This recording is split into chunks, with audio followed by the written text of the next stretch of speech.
So we learned this week that two of the president's adult children, Ivanka and Donald Jr., came very close to being charged with felony fraud for their sales tactics in marketing the Trump Soho building to would-be buyers.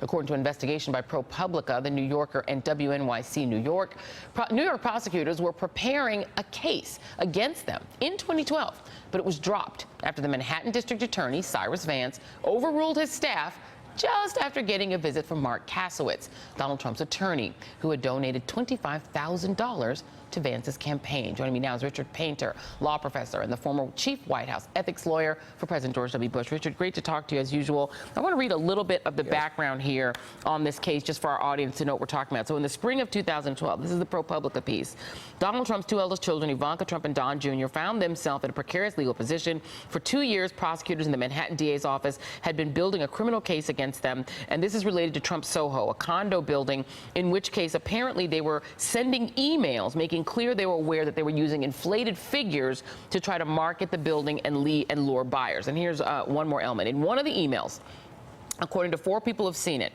the Trumps discussed how to coordinate false information they'd given prospective buyers. In another, according to a person who read the emails, they worried that a reporter might be onto them. In yet another, Donald Jr. spoke reassuringly to a broker who was concerned about the false statements, saying nobody would ever find out because only people on the email train of the Trump organization saw the email. Richard, how can that have happened and they have admitted in emails to defrauding buyers and they were not indicted or charged?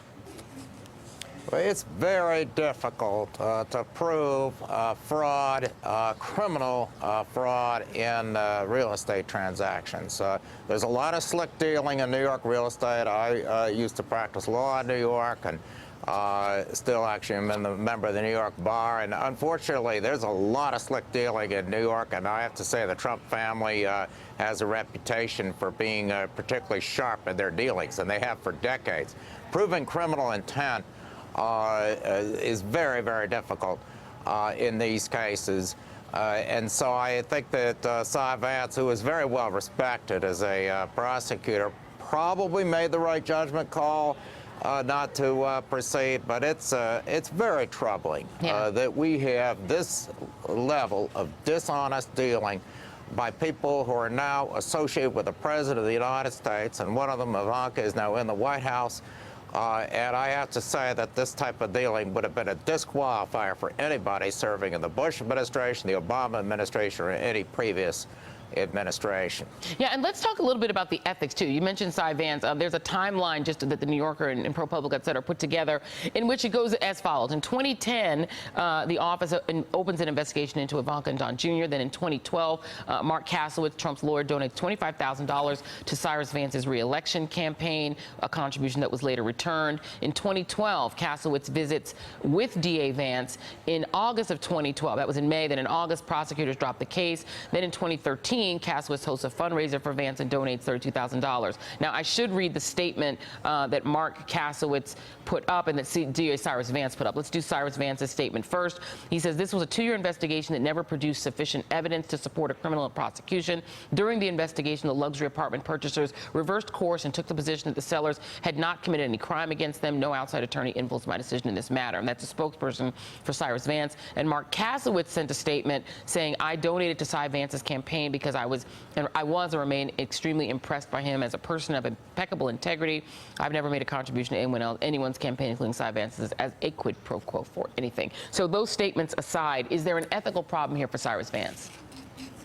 Well, it is very difficult to prosecute cases if you can't get buyers of apartment units to come forward and be willing to support a criminal indictment, and that's critical. You need those witnesses.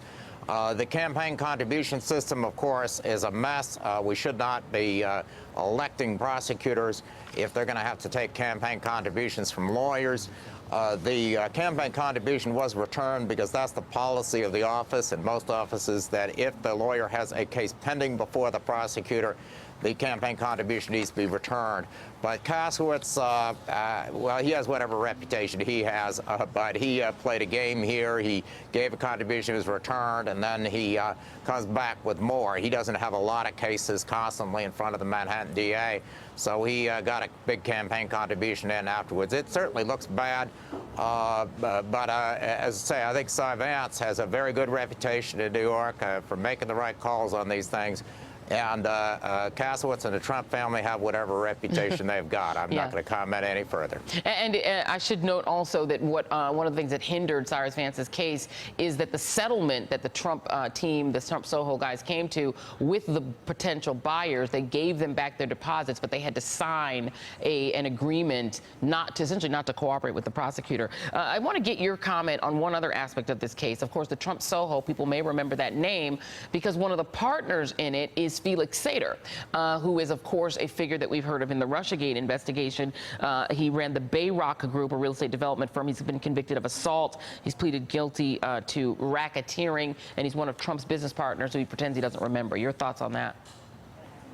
Well, that's another thing I remember from my time in New York City is that Donald Trump, after he didn't pay back the bankers and the bondholders on the Taj Mahal and several other deals, went bankrupt.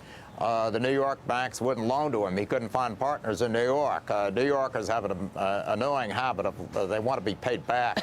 So he had to go get money somewhere. And we all don't know where he got his money, but we see a lot of Russian names coming up, and this is exactly what we need to find out, how much of the debt capital and the other joint venture capital in the Trump business empire is coming from the Russians. And that's what Bob Mueller better be figuring out, because that's the real danger for our country. Absolutely. Richard Painter, thanks as always. Always appreciate talking with you. Thank you. And coming up, Rob Reiner leads an all-star panel on the story that never quits. Yep, Russiagate is next on AM Joy. Hey there, I'm Chris Hayes from MSNBC. Thanks for watching MSNBC on YouTube. If you want to keep up to date with the videos we're putting out, you can click subscribe just below me or click over on this list to see lots of other great videos.